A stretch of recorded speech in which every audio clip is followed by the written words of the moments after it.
Charles Bukowski, Au sud de nulle part, publié en 1973 sous le titre South of No North, Stories of the Buried Tap tap contre le rideau. Nous parlions des femmes, mattions leurs jambes quand elles sortaient de voiture, et le soir nous scrutions les fenêtres dans l'espoir de voir un couple baiser, mais nous ne voyions jamais rien.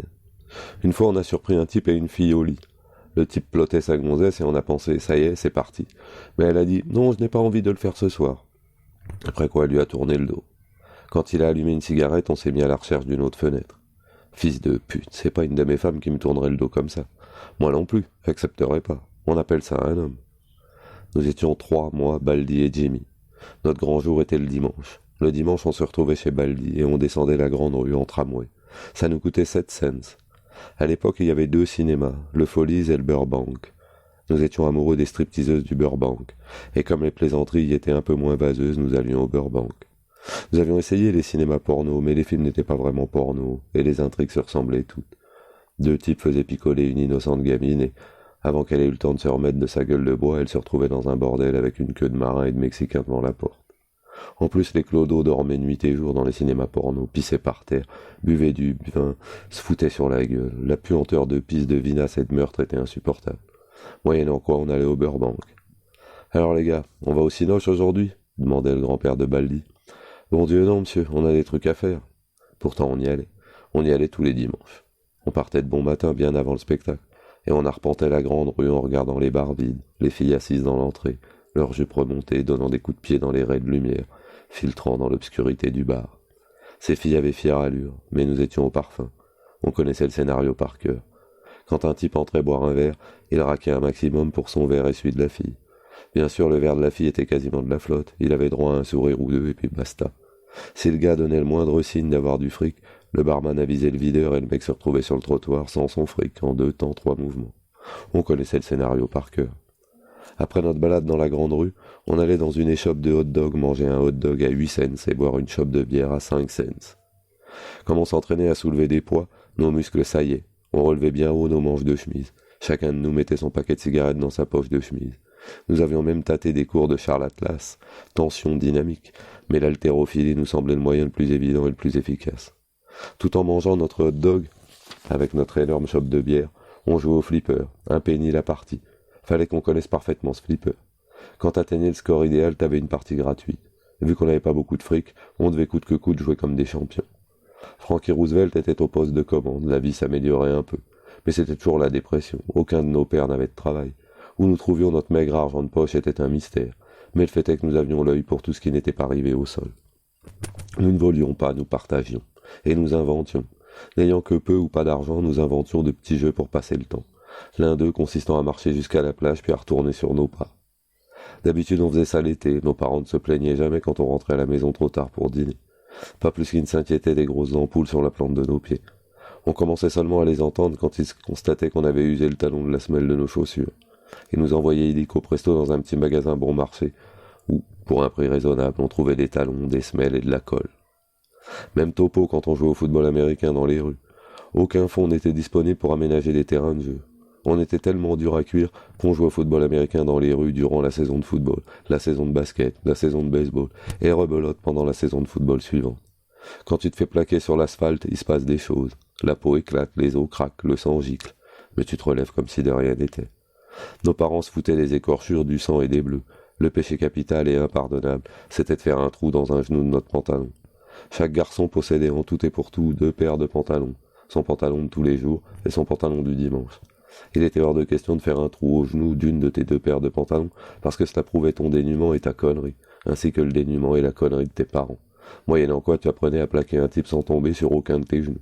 Et le type qui se faisait plaquer apprenait à se faire plaquer sans tomber sur aucun de ses genoux. Quand on se battait pendant des heures, mais nos parents ne venaient jamais à la rescousse. Sûrement parce que nous jouions au dur, et nous ne soumettions jamais. Ils voulaient nous soumettre. Mais comme nous haïssions nos parents, c'était exclu.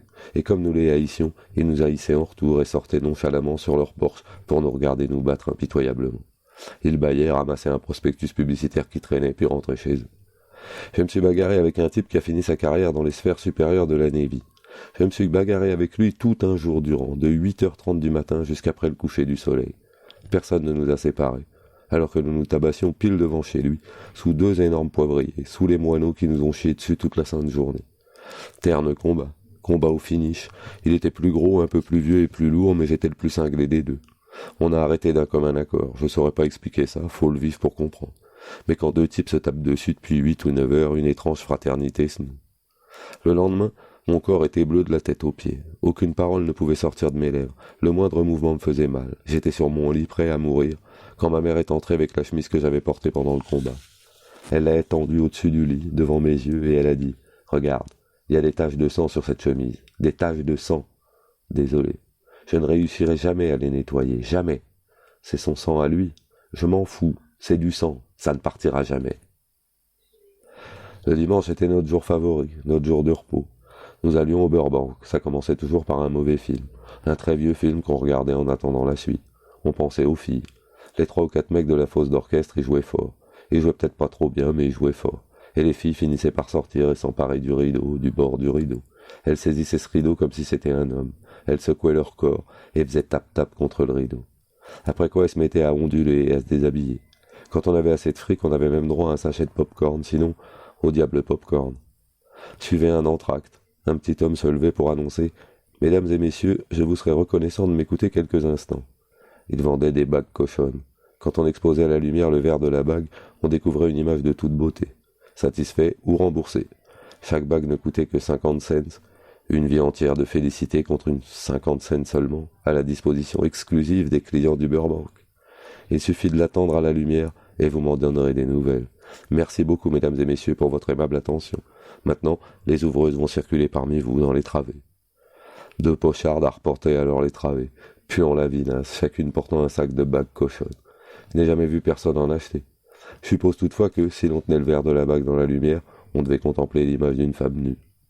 L'orchestre redémarrait. Les rideaux s'ouvraient, livrant passage aux chorus girls, pour la plupart d'anciennes stripteaseuses d'Ecati, barbouillées de mascara, poudre de riz et rouge à lèvres, portant des faux cils. Elles se décarcassaient pour chanter avec la musique, mais elles restaient toujours un peu en arrière. Pourtant, elles ne faiblissaient jamais. Je les trouvais très courageuses.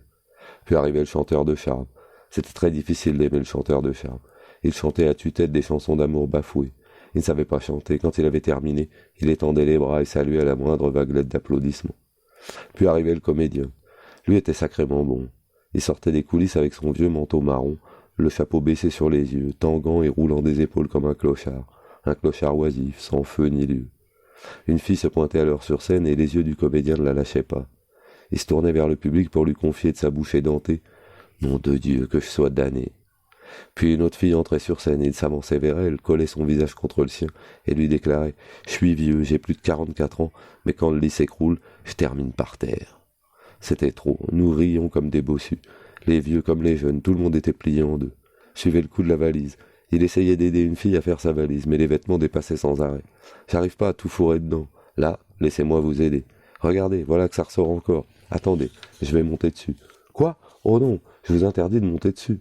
Le coup de la valise pouvait se poursuivre indéfiniment, mais qu'est-ce qu'il était drôle. Enfin, les 3 ou 4 stripteaseuses du début revenaient. Nous avions chacun notre préféré, nous étions tous 3 amoureux. Baldy avait porté son choix sur une Française fluette, affligée d'asthme et de poches violacées sous les yeux. Jimmy avait un faible pour la femme tigre, plus exactement la tigresse. J'avais fait remarquer à Jimmy que la femme tigre avait indéniablement un sein plus gros que l'autre. La mienne s'appelait Rosalie. Rosalie avait un gros cul qu'elle secouait sans arrêt en chantant de drôles de petites ritournelles. Elle arpentait la scène en se déshabillant, parlait toute seule et pouffait de rire. Elle était la seule à prendre son pied en travaillant. J'étais amoureux de Rosalie. Je songeais souvent à lui écrire pour lui dire qu'elle était formidable. Mais je ne me suis jamais décidé à passer à l'acte. Un après-midi que nous attendions le tramway après le spectacle, nous découvrîmes la femme tigre qui attendait le tramway et tout. Elle portait une robe verte moulante. On est resté là à la regarder. C'est la tienne, Jimmy, c'est la femme tigre. Mec, elle est super, regarde un peu ça. Je vais lui parler, a dit Baldy. C'est la fille de Jimmy. Je ne veux pas lui parler, a dit Jimmy. Moi, je vais aller lui parler, a dit Baldy. Il a placé une cigarette entre ses lèvres, puis s'est avancé vers elle. Salut, poupée, ça gaze, qu'il lui a dit en souriant. La femme tigre n'a rien répondu. Elle a continué à regarder droit devant elle en attendant le tramway. Je te connais. Je t'ai vu te dessaper aujourd'hui. T'es formide, poupée, vraiment formide. La femme tigre n'a rien répondu. T'as ça dans le sang, bon Dieu, t'as vraiment ça dans le sang. La femme tigre regardait droit devant elle. Baldy était là à lui sourire comme un demeuré. J'aimerais bien te le mettre. J'aimerais bien te baiser, baby. On a été rechercher Baldi, on l'a raccompagné jusqu'au bout de la rue. Espèce de connard, t'as pas le droit de lui parler comme ça. Quoi? Elle arrête pas de nous allumer, elle allume tous les mecs. Elle essaie juste de gagner sa croûte. C'est une allumeuse, elle pense qu'à ça. T'es cinglé. On l'a raccompagnée au bout de la rue. Peu après cette scène, j'ai commencé à me désintéresser des dimanches sur la grande rue. J'imagine que le Follies et le Burbank sont toujours là. Naturellement, la femme tigre, la fille asthmatique et Rosalie, ma Rosalie, sont parties depuis longtemps. Probablement mortes. Le gros cul mouvant de Rosalie est probablement mort. Quand je retourne dans mon quartier et que je passe devant la maison où j'ai vécu, je constate que des inconnus y habitent. Pourtant, ces dimanches étaient sympas. La plupart des dimanches étaient sympas. Minuscule lumière dans les jours sombres de la dépression. Quand nos pères arpentaient leurs Porsche, impotents, sans travail, et nous regardaient nous dérouiller, puis rentraient pour fixer les murs, hésitant à allumer la radio à cause de la note d'électricité.